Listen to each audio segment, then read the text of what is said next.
श्री कृष्ण कहते हैं कि प्रत्येक व्यक्ति इस भौतिक शरीर रूपी रथ पर आरूढ़ है और बुद्धि इसका सारथी है। मन इसका लगाम है तथा इंद्रियां घोड़े हैं। इस प्रकार मन तथा इंद्रियों की संगति से ये आत्मा सुख या दुख को भोगता है।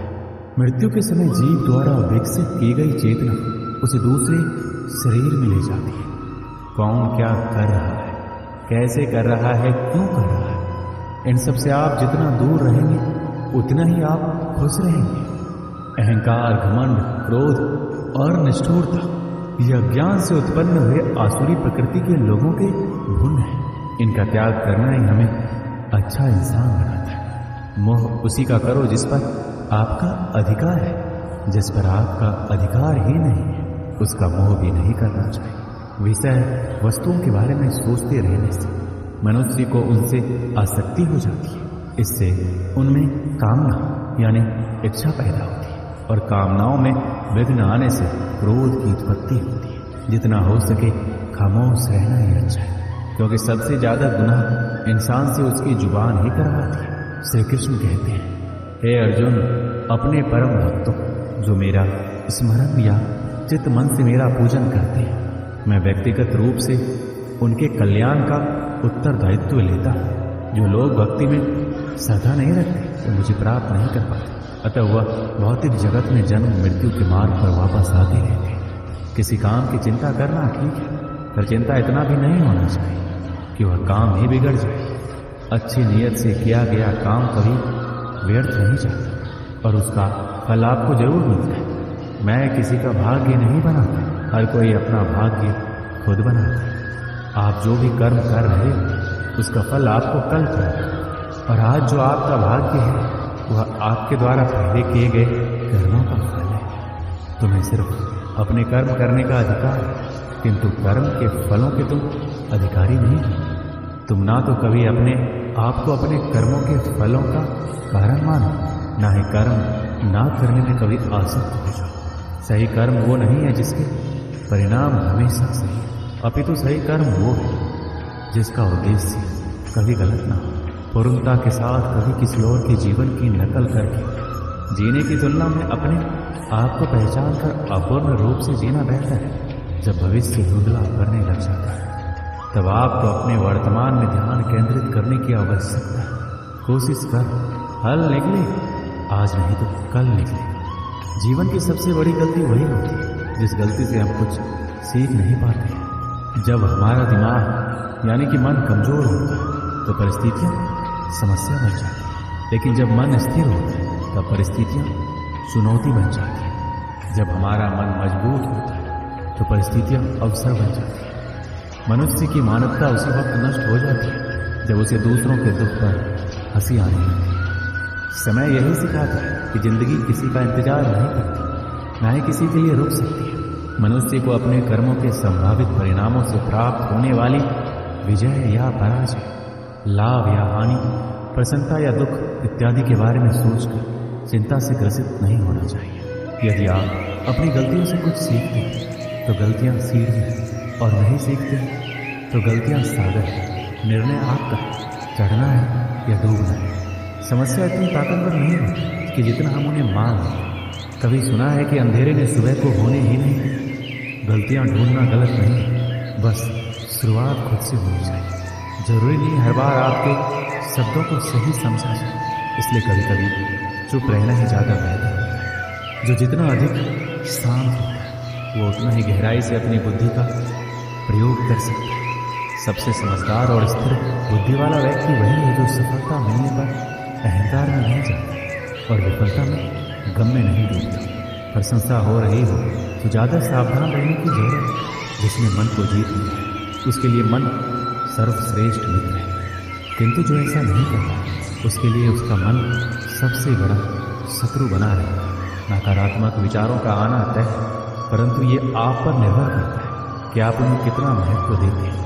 याद रखें, बेहतरीन दिनों के लिए बुरे दिनों से लड़ना पड़ता है। जीवन में कुछ भी स्थायी नहीं है, इसके लिए स्वयं को अधिक तनावग्रस्त ना करें, क्योंकि परिस्थितियां चाहे कितनी भी खराब बदलेगी जरूर। संसार में परेशानी देने वाली की हस्ती कितनी भी बड़ी क्यों ना, पर भगवान की कृपा दृष्टि से कभी बड़ी नहीं हो सकती। प्रेरणा का सबसे बड़ा स्रोत आपके अपने विचार, इसलिए बड़ा सोचिए। खुद को जीतने के लिए हमेशा प्रेरित है। जिसने मन को जीत लिया है उसने पहले ही परमात्मा को प्राप्त कर लिया है, क्योंकि उसने शांति प्राप्त कर ली है। ऐसे मनुष्य के लिए सुख दुख, सर्दी गर्मी और मान अपमान एक जैसे होते हैं। मुश्किलें केवल बेहतरीन लोगों के हिस्से में आती हैं, क्योंकि वही लोग उसे बेहतरीन तरीके से अंजाम देने की ताकत रखते हैं। कोई कुछ भी कहे, बस अपने आप को शांत रखो, क्योंकि सूरज का तेज कितना भी क्यों ना हो, समुद्र को सुखा नहीं सकता।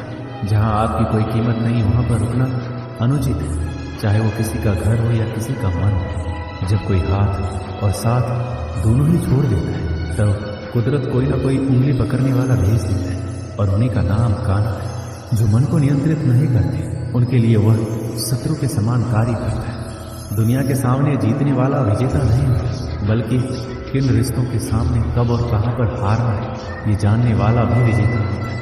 जो लोग बुद्धि को छोड़कर भावनाओं में बह जाते हैं उन्हें हर कोई मूर्ख बना सकता है। जैसे जल में तैरती नाव को तूफान उसे अपने लक्ष्य से दूर ले जाता है, ठीक वैसे ही इंद्रिय सुख मनुष्य को गलत रास्ते की ओर ले जाता है। आपका विश्वास एक पर्वत को भी खिसका सकता है, लेकिन आपके मन का संदेह दूसरा पर्वत खड़ा कर सकता है। हमारा खुद पर विश्वास होना बहुत ही जरूरी है, क्योंकि हम अपने रास्ते पर खुद चलते हैं।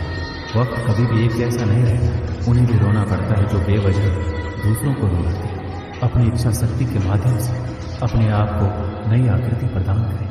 कभी भी स्वयं को अपनी आत्म इच्छा से अपमानित ना करें। इच्छा एकमात्र स्वयं का मित्र होता है और इच्छा ही एकमात्र स्वयं का शत्रु है। श्री कृष्ण कहते हैं खुद को कमजोर कभी नहीं समझना चाहिए। अगर आप गिरते हो तो उठने का प्रयास करो, लड़ो और पूरी निष्ठा से अपना कर्तव्य कर्म निभाओ। बाकी सब कुछ मुझ पर छोड़ दो।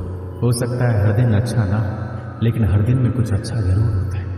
धैर्य रखिए। कभी कभी आपको जीवन में सबसे अच्छा पाने के लिए सबसे बुरे दौर से गुजरना पड़ता है।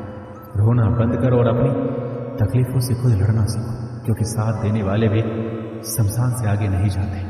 समय जब न्याय करता है तब गवाहों की आवश्यकता नहीं पड़ती है। अगर साफ नीयत से मांगा जाए तो ईश्वर किस्मत से बढ़कर देता है। जब भी विनाश होने का प्रारंभ होता है, शुरुआत में इंसान वाणी का संयम होता है। जीवन में सब कुछ खत्म होने जैसा कुछ भी नहीं होता। हमेशा एक नई शुरुआत हमारा इंतजार कर रही होती है। जीवन में यदि खुश रहना है तो अधिक ध्यान उस चीज पर दें जो आपके पास है, उस पर नहीं जो दूसरों के पास है। उस दिन हमारी सारी परेशानियां खत्म हो जाएगी, जिस दिन हमें यकीन हो जाएगा कि हमारा सारा काम ईश्वर की मर्जी से होता है। एक समय की बात है, एक राज्य में एक राजा और गूंगे फकीर में गहरी मित्रता थी। राजा फकीर से अपने दिल की हर बात कहता और फकीर मुस्कुराते हुए सुनता। राजा फकीर से अपने दिल की हर बात कहता और फकीर मुस्कुराते हुए सुनता। राजा को उसका साथ इतना भाने लगा कि उसने उसकी रहने की व्यवस्था अपने महल में करवा दी थी। फकीर राजा के साथ महल में रहने लगा। समय गुजरता गया और राजा का प्रेम उसके प्रति बढ़ता गया। एक दिन राजा अपने काफिले के साथ राज्य भ्रमण पर निकला। फकीर भी उसके साथ था। शाम को वह राज्य के अंतिम छोर के गांव की स्थिति जानकर वापस लौट रहे थे। रास्ते में घना जंगल पड़ा। राजा का काफिला रास्ता भटक गया। राजा ने अपने सारे सैनिकों को रास्ता ढूंढने के लिए चारों दिशाओं में भेज दिया और खुद फकीर के साथ एक पेड़ के नीचे सुस्ताने लगा। उस पेड़ पर एक फल लगा हुआ था। राजा और फकीर दोनों भूखे थे। राजा ने पेड़ पर चढ़कर फल तोड़ लिया और उसके 6 टुकड़े कर दिए, 3 अपने लिए, 3 फकीर के लिए। अपनी आदत के अनुसार उसने अपना पहला टुकड़ा फकीर को दिया। फकीर फल खाकर मुस्कुराया और अपना हाथ आगे बढ़ा दिया। राजा ने दूसरा टुकड़ा भी फकीर को दिया।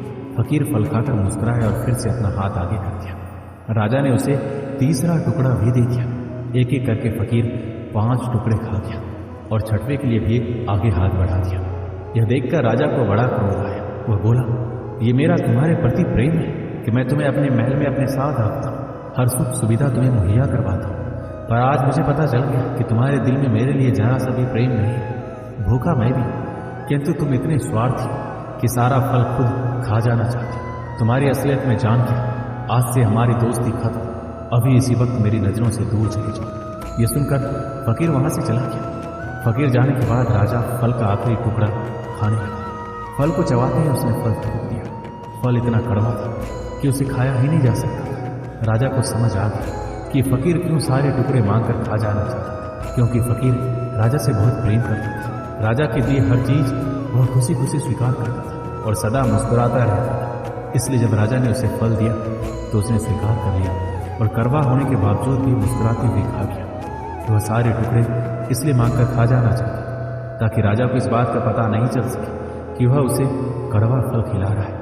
जब राजा के दिए गए मीठे फल उसने खुशी खुशी खाए थे तो कड़वा क्यों नहीं खाता। ये बात समझ में आने पर राजा पछताने लगा, मगर अब देर हो चुकी थी। अपने संदेह के कारण वो अपना परम मित्र खो चुका था। इस कहानी से हमें क्या सीख मिलती है? सच्चा दोस्त कभी आपका बुरा नहीं चाहेगा, वह आपको रोकेगा भी आपके भले के लिए। सच्ची दोस्ती हमेशा